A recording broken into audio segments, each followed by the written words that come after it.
Hello friends, എല്ലാവർക്കും നമസ്കാരം. നിങ്ങളേവരും കാത്തിരിക്കുന്ന ഗൗതമിന്റെയും നന്ദയുടെയും നാളത്തെ വിശേഷത്തിലേക്ക് എല്ലാ കൂട്ടുകാർക്കും സ്വാഗതം. എല്ലാവർക്കും നല്ലൊരു ദിവസം ആശംസിച്ചുകൊണ്ട് തന്നെ നമുക്ക് നാളത്തെ വിശേഷത്തിലേക്ക് കടക്കാം. അതിനു മുമ്പായിട്ട് ആരെങ്കിലും നമ്മുടെ ഈ ചാനൽ ആദ്യമായിട്ട് കാണുന്നുണ്ടെങ്കിൽ ഇതുവരെ സബ്സ്ക്രൈബ് ഒന്നും ചെയ്തു വെച്ചിട്ടില്ലെങ്കിൽ തീർച്ചയായിട്ടും ഒന്ന് സബ്സ്ക്രൈബ് ചെയ്ത് വെച്ചോളൂ കേട്ടോ.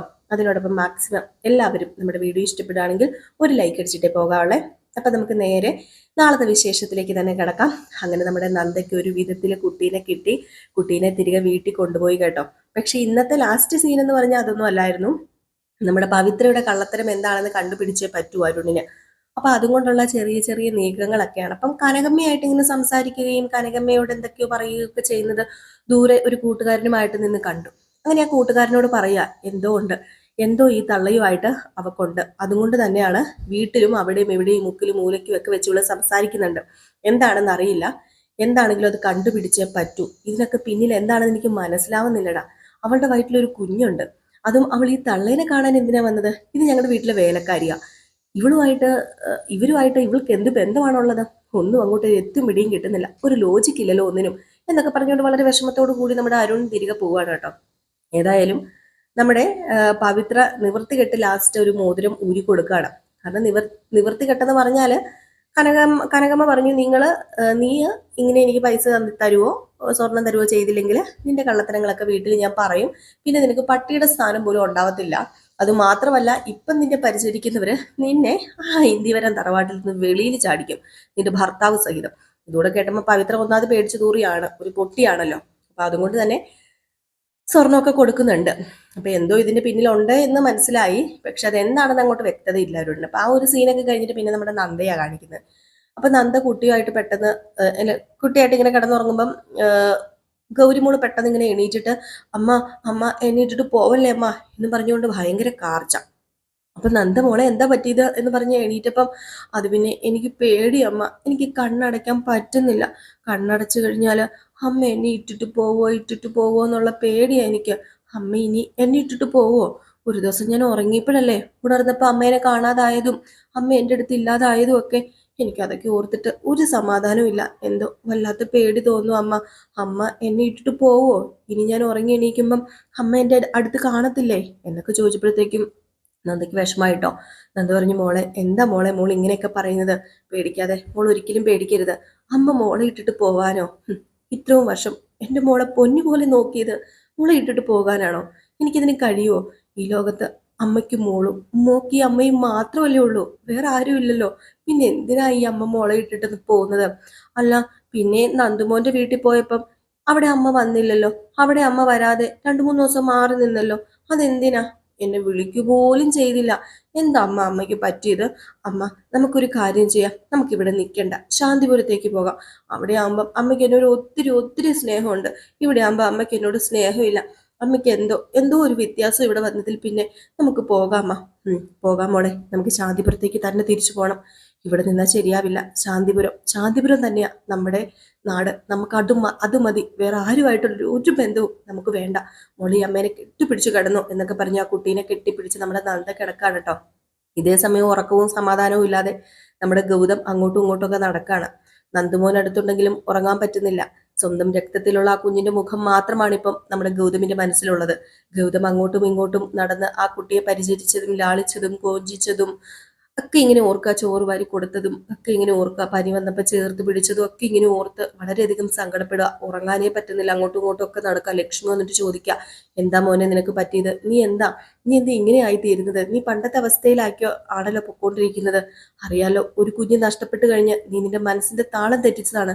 വീണ്ടും നീ അവസ്ഥയിലേക്ക് പോകാൻ വേണ്ടിയാണോ ഇതൊക്കെ കാണിക്കുകയും ഇതൊക്കെ ചെയ്യുകയും ചെയ്യുന്നത്? എന്താ ഗൗതമോനെ നിനക്ക് പറ്റിയത്? എനിക്ക് എന്ത് പറ്റാനാ? എനിക്കിനി പറ്റാനൊന്നുമില്ലല്ലോ. സ്വന്തം രക്തത്തിൽ ഒരു കുഞ്ഞുണ്ടായിട്ടും അതിനെ ഒന്ന് ചേർത്ത് പിടിക്കാനോ അതിനെ ഒന്ന് ലാളിക്കാനോ കൊഞ്ചിക്കാനോ മറ്റുള്ളവരുടെ മുമ്പിൽ യാചിച്ച് മാത്രമേ നടക്കുള്ളൂ എന്നൊക്കെ പറഞ്ഞാല് അതൊക്കെ സഹിക്കാൻ എനിക്ക് പറ്റില്ല. എനിക്ക് എൻ്റെ മോളെ കാണണം. എനിക്ക് കണ്ടേ പറ്റൂ. അവളെ എനിക്ക് വേണം. ഈ ഇന്ത്യവരം തറവാട്ടില്ല അവള് ജീവിക്കേണ്ടത്. അവൾ എൻ്റെ മോളായിട്ട് ജീവിക്കണം. അവള് നന്ദയുടെ മോളായിട്ടല്ല, ഈ ഗൗതമിന്റെ മോളായിട്ട്. ഗൗതം എന്നാണ് അവൾ അറിയപ്പെടേണ്ടത്.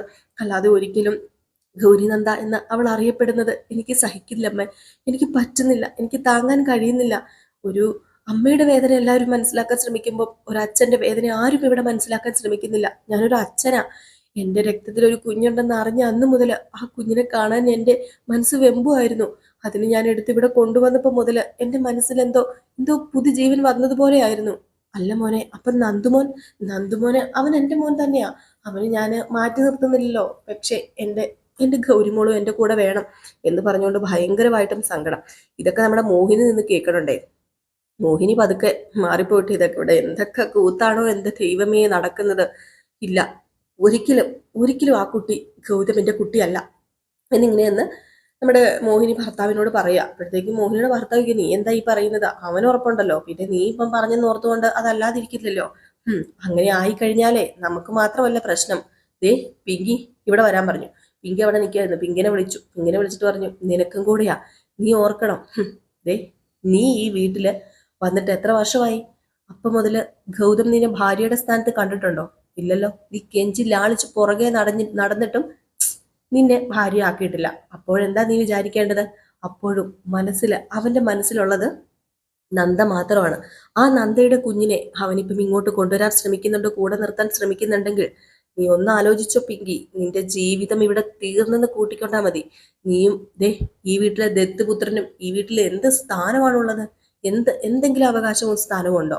പോട്ടെ, നിന്റെ ആരെങ്കിലും ഇവിടെ ഉണ്ടോ? ഒന്നുമില്ലല്ലോ. നീ ഇവിടത്തെ അർജുന്റെ വിധവ എന്ന ആ ഒരു ഇതിലല്ലാതെ നിനക്ക് വേറെ എന്താ നിനക്കുള്ളത്? ഒരു രേഖയുണ്ടോ? അവനുമായിട്ട് വിവാഹം കഴിച്ച് ഒരു സങ്കല്പ വിവാഹം മാത്രമല്ലേ നിങ്ങളുടെ? ഇതുവരെ ഒന്നിച്ച് ഒരു റൂമിൽ കിടന്നിട്ടുണ്ടെന്നല്ലാതെ നിങ്ങൾ ഭാര്യയും ഭർത്താവുമായിട്ടൊരു ബന്ധം നയിച്ചിട്ടില്ലെന്ന് ഈ വീട്ടിലുള്ള എല്ലാവർക്കും അറിയാം. ആ കുഞ്ഞിന് വേണ്ടി മാത്രമാണ് നിങ്ങൾ ജീവിച്ചിരുന്നത്. നീ നിന്റെ ജീവൻ ബലി കൽപ്പിക്കുകയായിരുന്നു. നീ നിന്റെ ജീവൻ ബലി കൊടുക്കുകയായിരുന്നു ഗൗതമിന്. എന്നിട്ട് ഇപ്പോഴെന്താ ഉണ്ടായത്? ഇപ്പൊ ഉണ്ടായത് വേറൊന്നുമല്ല, നിന്നെയും നിന്റെ ദത്തുപുത്രനെയും ഈ വീട്ടിൽ നിന്ന് തള്ളിക്കളയാൻ നോക്കും. അത് നോക്കിക്കോ, അത് തന്നെയാ നടക്കുന്നതെന്ന്. ഇത് കേട്ടതും പിങ്കിയുടെ സമാധാനവും പോയി, പിങ്കിയുടെ കിളിയും പോയി. പിന്നെ പറയേണ്ട കാര്യമുണ്ടോ?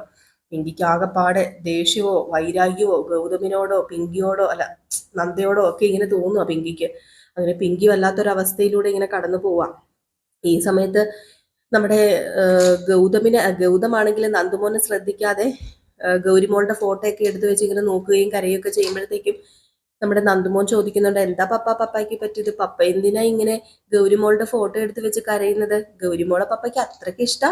ഈ ഓരക്കാലും ഇഷ്ടോ എന്ന് ചോദിക്കുക. അപ്പൊ ഇത് നമ്മുടെ പിങ്കി കേൾക്കുക. പിങ്കി ഇത് കേട്ട് വരുമ്പോ പിങ്കിയുടെ ചങ്കല്ലേ പൊട്ടുന്നത്. പിങ്കി ഓടി വന്നിട്ട് ഗൗതം എന്തൊക്കെയാ കാണിച്ചു കൂട്ടുന്നത്?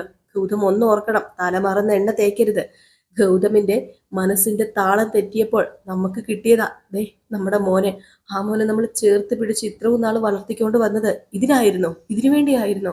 എന്താ ഗൗതം എന്തൊക്കെ ഈ കാണിച്ചു കൂട്ടുന്നത്? നമ്മുടെ മോനെ മറന്നു പോവാണോ? സമ്മതിക്കില്ല, ഞാൻ ഒരിക്കലും സമ്മതിക്കില്ല. ഞാൻ ഇതിന് സമ്മതിക്കില്ല. ഗൗതമിന്റെ മോളല്ല. ഗൗതമിന് ഒരേ ഒരു മോനേ ഉള്ളൂ, അത് നന്ദുമോനാണ് എന്ന് പറഞ്ഞുകൊണ്ട് സമനില തെറ്റിപോലെ നമ്മുടെ പിങ്കി അങ്ങോട്ട് തുടങ്ങിയില്ലേ. പറയാനുണ്ടോ? നന്ദുമോൻ ഇതൊക്കെ കേൾക്കുന്നുമുണ്ട്.